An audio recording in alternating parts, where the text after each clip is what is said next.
एक गीत की लाइनें याद आती हैं, आना जाना लगा रहेगा, सुख आएगा दुख जाएगा। लेकिन एक ऐसा परिवार जिसकी जिंदगी में शायद सुख है ही नहीं, एक दशक हो जाने के बावजूद भी ये परिवार संघर्ष झेल रहा है।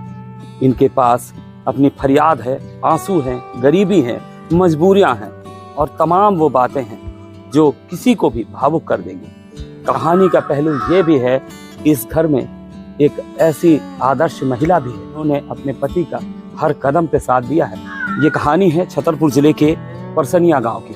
ये कहानी है अंशुल गौड़ के परिवार की। वो अंशुल गौड़ की माँ एक शिक्षक थी और 2015 में उनकी असमय मृत्यु हो जाती है। इसके बाद ये कहानी शुरू होती है अंशुल के संघर्ष की। दिव्यांग अंशुल, उनकी पत्नी, उनकी 3 बहनें थी, एक की शादी हो गई, 2 जवान बहनों की शादी भी होना है।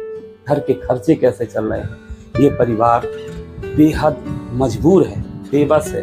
आंसू निकल आते हैं इनकी कहानी सुनाते सुनाते, लेकिन कोई सुनने वाला नहीं। अंशुल की जवानी, उनकी खुद की कहानी आपको सुनाते हैं।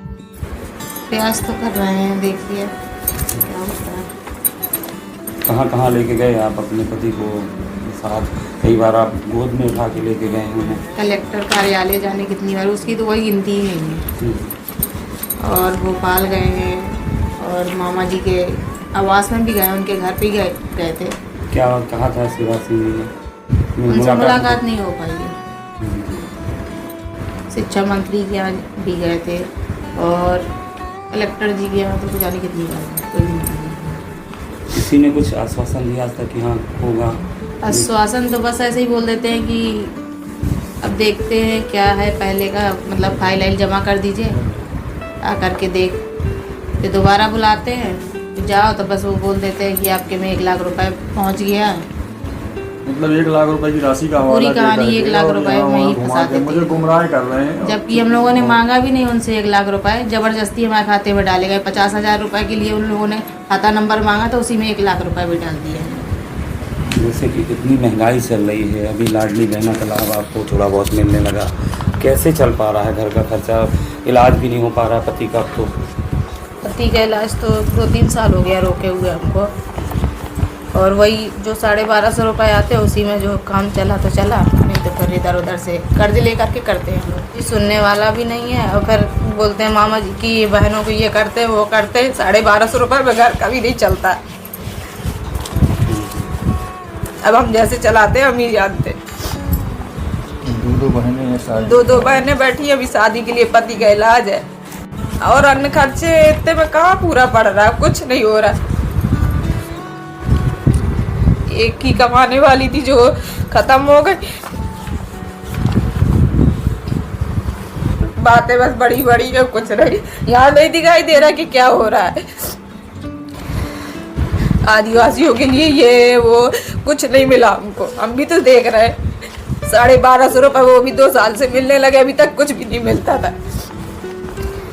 बीपीएल में नाम भी पहले नहीं जुड़ा था? बीपीएल में अभी भी वो भी 2 साल से हुआ, 3 साल से। क्या खेती थी कुछ है आपके? कुछ नहीं है, खेती थी नहीं है हमारी।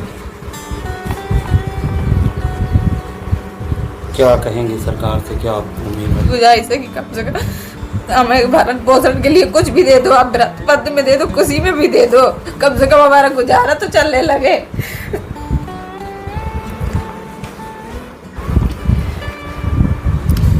हमारी मोहन यादव जी से यही प्रार्थना है कि हमारी पुकार सुन ले। और हम विकलांग अनाथ हैं, तो हमारी, अब मान लीजिए कि आप लोग कहते हैं कि हम आदिवासियों के लिए करते हैं, तो मैं बिल्कुल अनाथ हूँ और आपकी शरण में पड़ा हूँ माननीय मोहन यादव।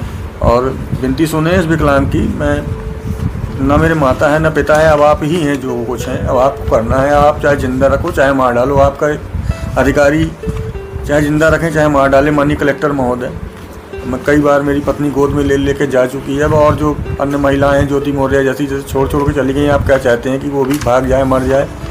तो ऐसी स्थिति ना आए। मैं आपसे बस यही निवेदन करना चाहूँगा, मुझे मैं जिस लायक हूँ मुझे अनुकंपा नियुक्ति दें और मेरा इलाज करवाएं, ताकि मैं अपने परिवार का भरण पोषण कर सकूँ। मेरी बदकरवद आप लोगों से प्रार्थना है, शासन प्रशासन से और माननीय कलेक्टर महोदय जी से। एक और जैसे इस तरीके की कहानियाँ आती हैं, कभी कोई पत्नी अपने पति का मर्डर करवा देती है, कहीं सीमेंट के ड्रम में भर दिए जाते हैं, कई ज्योति मौर्य जैसी हैं अपने को, आपकी पत्नी ने हर कदम पे साथ निभाया। मेरी पत्नी ने हर कदम पर मेरा साथ निभाया है और मेरी पत्नी मेरा साथ निभाती चली आ रही है, लेकिन शासन प्रशासन की आंखों में बिल्कुल भी तरस नहीं आ रहा। पता नहीं है कुंभकर्ण की नींद से शासन प्रशासन कब जागेगा, मध्य प्रदेश सरकार कब जागेगी। आदिवासियों के लिए जो बोलती है कि मैं आदिवासियों के लिए ये करती हूँ, कुंभकर्ण की नींद से कब जागेगी। एक महिला होकर के अपने पति को गोद में लेकर दर दर भटक रही, ना किसी अधिकारी को, ना किसी कर्मचारी को, यहाँ तक कि सांसद विधायक किसी को तरस नहीं आ रहा है। खुद माननीय मोहन यादव जी तक नहीं देख रहे हैं